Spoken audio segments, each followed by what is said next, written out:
Oh, I love camping. Getting outside, getting some fresh air, does a lot of good.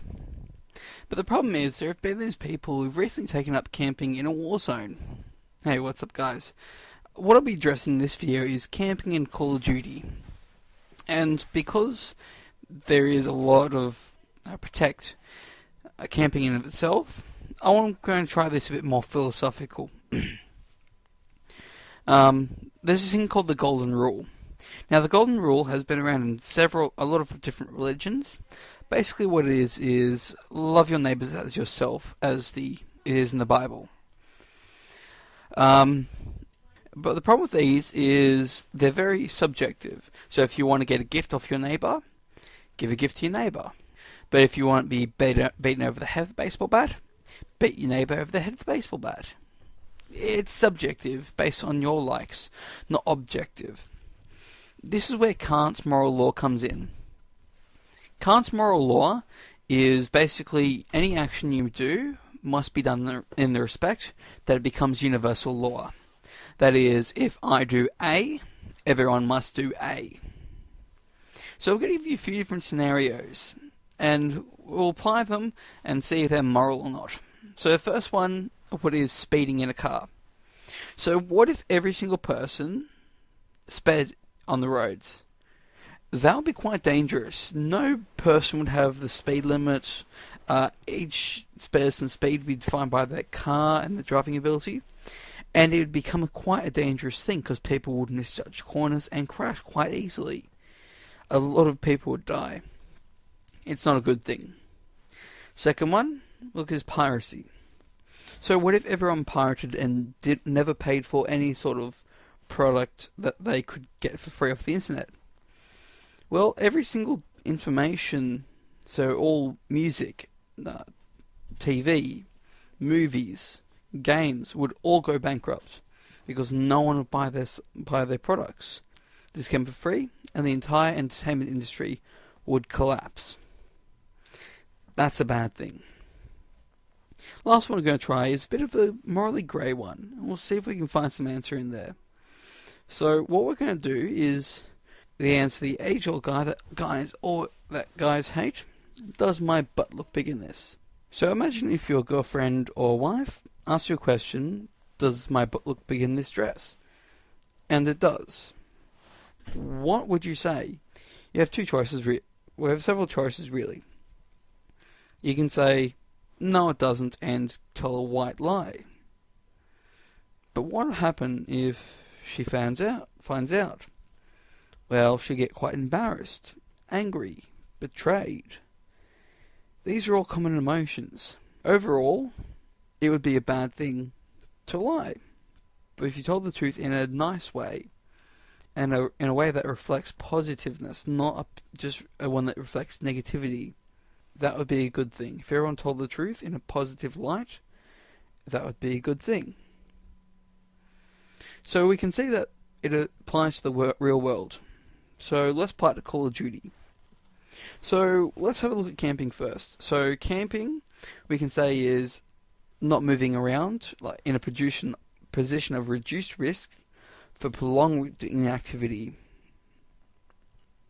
and not playing the objective. What would happen if everyone who ever played Call of Duty were to camp? Well, that'd be quite boring. People would find a corner and sit there. And sit there. And sit there. It wouldn't be fun at all. No one would get any game done. Games would just tie out and end in a tie. So, is that really what we want in Call of Duty?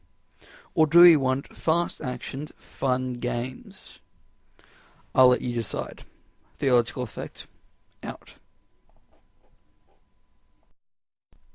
Alright, so now that part of the video is over, I'm just going to go through sort of how I play the game, and just explain what I've been doing, why I try and do it in matches. So what you've been seeing me play as is with the MK14, and I try and play I play aggressively with a semi-automatic weapon. I find that fun. It's not the most effective way to play, but I quite enjoy it. I got gypped on my own escort airdrop, so don't get me started on that. Oh, I do like the Santa Claus with guns. It's great fun. But the basic fact is, this setup here, you probably saw it before, I can't remember, I'm just watching it now, I can't remember it. But I did play with breath, which I didn't actually end up using, except for the first second of the match. I tried it, but I found I played too aggressive to use it. Match was a lot of fun. But I'll just go into explain a few things, a few gripes that I have. One of my previous videos, I did say I liked the Type 95. This was before it gained its reputation. It was in the first few times, and it was quite early in the game itself. So I don't play the Type 95 anymore, for two reasons. Because I don't like the idea of playing the overpowered guns. Plus, I like a challenge in the end. I do actually have equipped on an overpowered class specifically for when I do get quite annoyed at campers and the like. So, I have got it occasionally on, but probably my main gun is the MK14. What else to talk about? The Magnum 44 is quite good. I've found a lot of people don't quite understand how that one and I think MP something, it's one of the pistols. They don't understand how the pistols actually work. The pistols are a 2-hit kill. Make a 2-hit kill. They are 49 damage. The 2-hit kills comes from a 1.1 damage multiplier on the body. So they're quite deadly, in fact, and I do use them now. You've also seen me run around with the Solo FMG9. I don't use that anymore. Again, I can't remember when this match was. This was early in my prestige. So I think. This might have been late in my first before I prestiged. I do quite like the gun. I tend to run with the MP9s these days, Kimbo, if I do want a dual machine class. Other than that, I predominantly have my 44 Magnum. It's quite a lot of fun. I do prefer it over other guns. Alright, well, that about wraps it up. I'd like to hear in the comment section, what's your opinion on camping? Please leave in the comment section below or a video response.